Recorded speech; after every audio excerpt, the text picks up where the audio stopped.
Selamat pagi, salam sejahtera. Terima kasih kerana memilih channel ini yang pastinya membawakan berita-berita semasa dan sukan di dalam tanah air dan juga luar negara.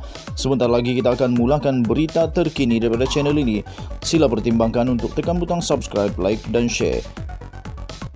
Salam sejahtera Malaysia, berita seterusnya dipetik daripada malaysiakini.com bertajuk Hishamuddin berkata jangan biar karena birokrasi harang bantuan COVID-19. Menteri Luar Negeri Hishamuddin Tun Hussein menggesa kerajaan belajar daripada kesilapan yang lalu dalam usaha untuk melawan wabak COVID-19. Hishamuddin berkata kerana birokrasi menghalang Malaysia daripada menerima bantuan negara luar ketika rakyat negara ini kian gelisah dan letih menghadapi wabak ini. Bekas naib Presiden UMNO itu juga bimbang kemungkinan negara hilang keseimbangan antara mengutamakan kesihatan awam atau kepentingan ekonomi.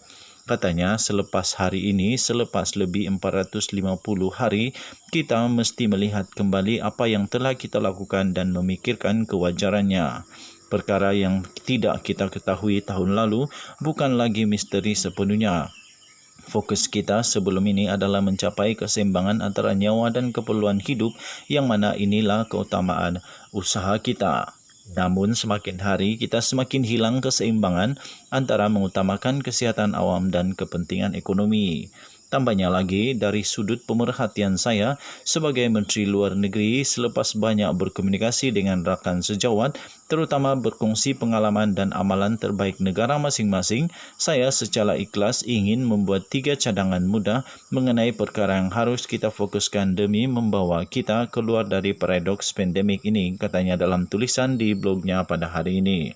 Katanya, pertama, titik persamaan harus dicari dalam mengimbangi kepentingan untuk melindungi serta menyelamatkan nyawa dan membuka sektor ekonomi bagi menampung keperluan hidup. Dengan PKP sedang dilaksanakan, sepatutnya tiada lagi perubahan dan kita mesti konsisten dengan SOP setia ada. Perubahan yang tidak perlu dan bersifat reaktif hanya akan merencatkan semua yang telah kita capai setakat ini, tambahnya. Selain itu, Hishamuddin juga menggesa kerajaan mempercepat pemberian vaksin COVID-19. Katanya, rakyat Malaysia pada awalnya yakin dengan pendekatan proaktif kerajaan dalam menetapkan pemberian vaksin secara berfasa serta keberhasilan awal mendapatkan bekalan vaksin.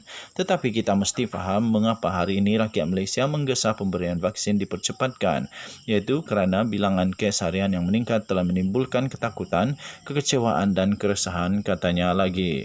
Hishamuddin berkata di setengah negara menyaksikan ketakutan ini semakin pudar setelah pemberian vaksin dipercepatkan seperti di United Kingdom dan Amerika Syarikat. Sehubungan itu, anggota Parlimen Sembrong tersebut meminta kerajaan untuk mempertimbangkan untuk memperluaskan lagi vaksin bagi mengatasi kebimbangan ini. Setakat ini, katanya Malaysia hanya meluluskan penggunaan vaksin Pfizer, Sinovac dan AstraZeneca, sedangkan Pertubuhan Kesihatan Dunia WHO telah menyenaraikan Johnson & Johnson, Moderna dan Sinopharm untuk kegunaan kecemasan di seluruh dunia. Katanya, ya, saya faham pihak berkuasa berkaitan di negara kita perlu melakukan proses pengesahan dan penyiasatan secara teliti due diligence terlebih dahulu. Tetapi dalam berdepan situasi tidak normal seperti hari ini, kita tidak boleh gunakan prosedur biasa. Agensi-agensi kita mesti bergerak seiring dengan badan antarabangsa pantas dan menetapkan kelulusan kecemasan, tambahnya lagi. Sekian berita, salam sejahtera Malaysia. Untuk mendapatkan berita lengkap, sila layari malaysiakini.com. Bye-bye.